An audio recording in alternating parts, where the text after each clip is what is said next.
Shadow Foreign Secretary Priti Patel. Mr. Speaker, and I'm grateful to the Foreign Secretary for advance sight of his statement.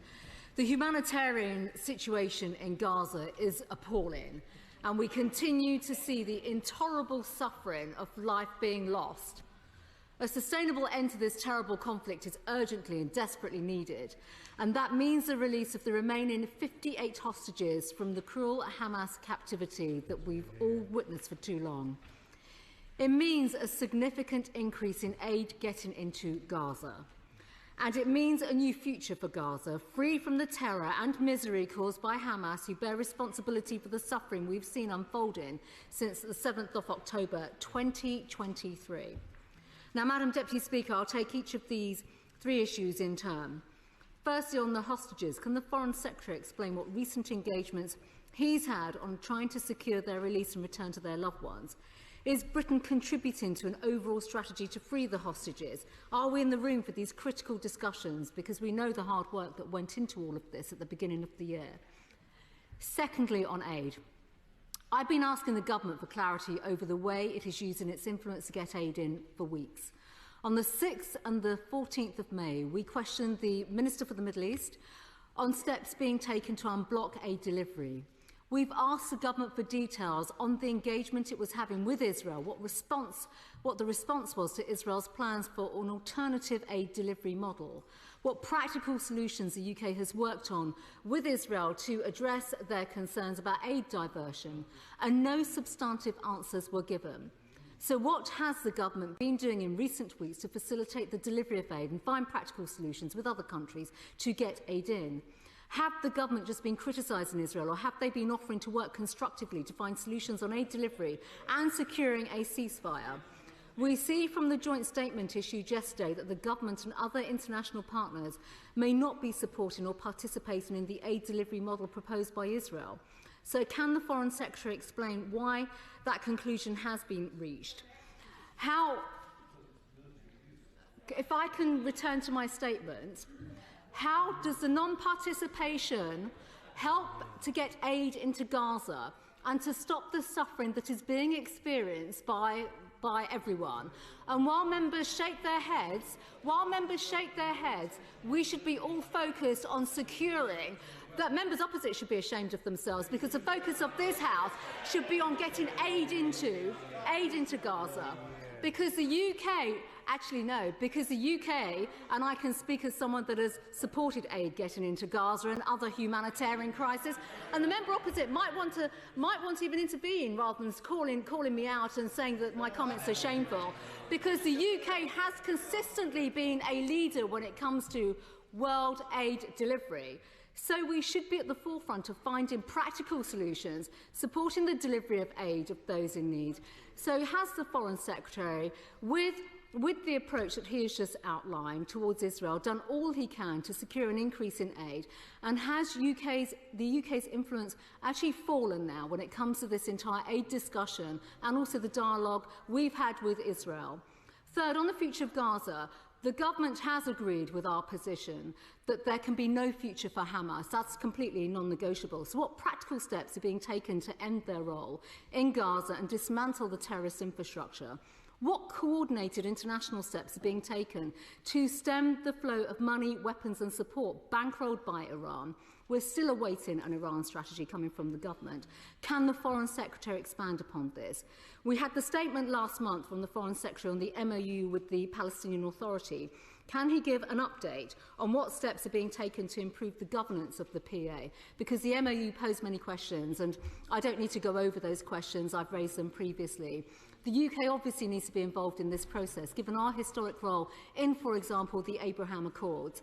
This may be our best shot when it comes to regional peace, and the Foreign Secretary must convince us that we have influence when it comes to the ceasefire and negotiating a better future in this part of the world.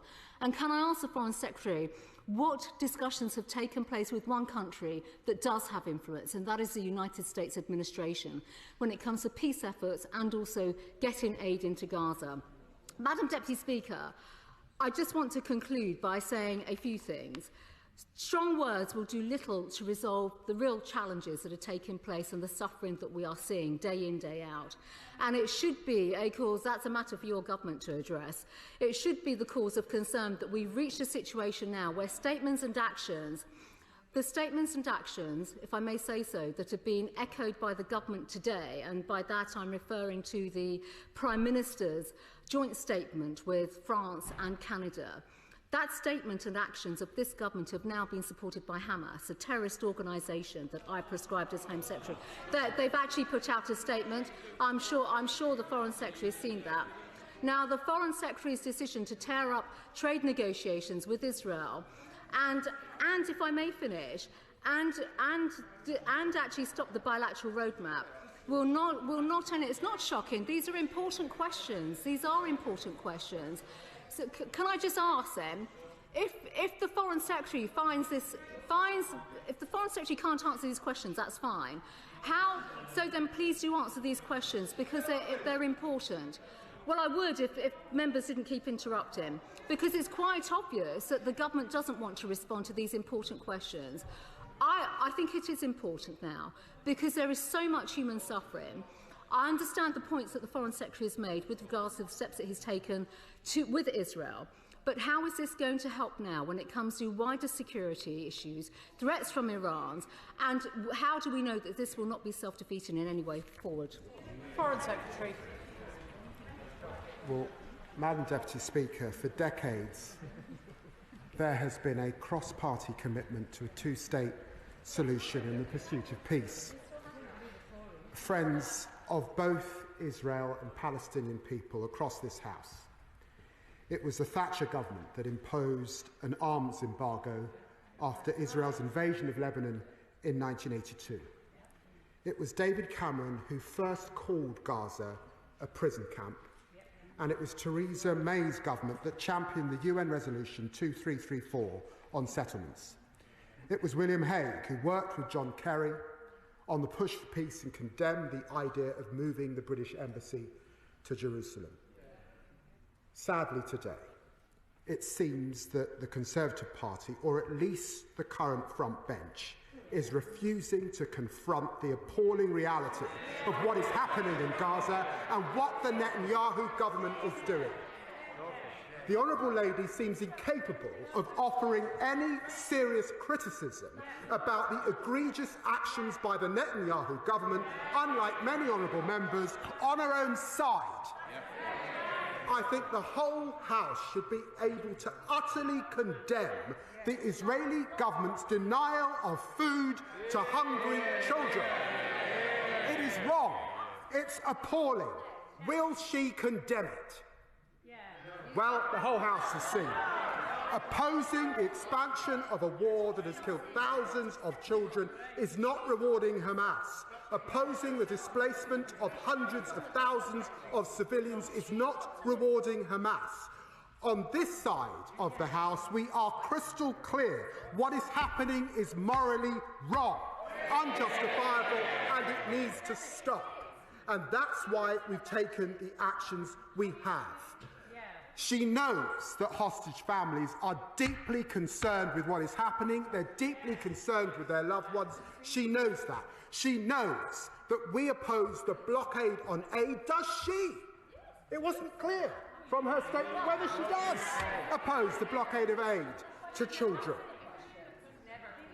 And she should note, our diplomats led that call, 27 countries joining us, to condemn what is happening and stand on the side of truth and history. What a shame she couldn't bring herself to do so today.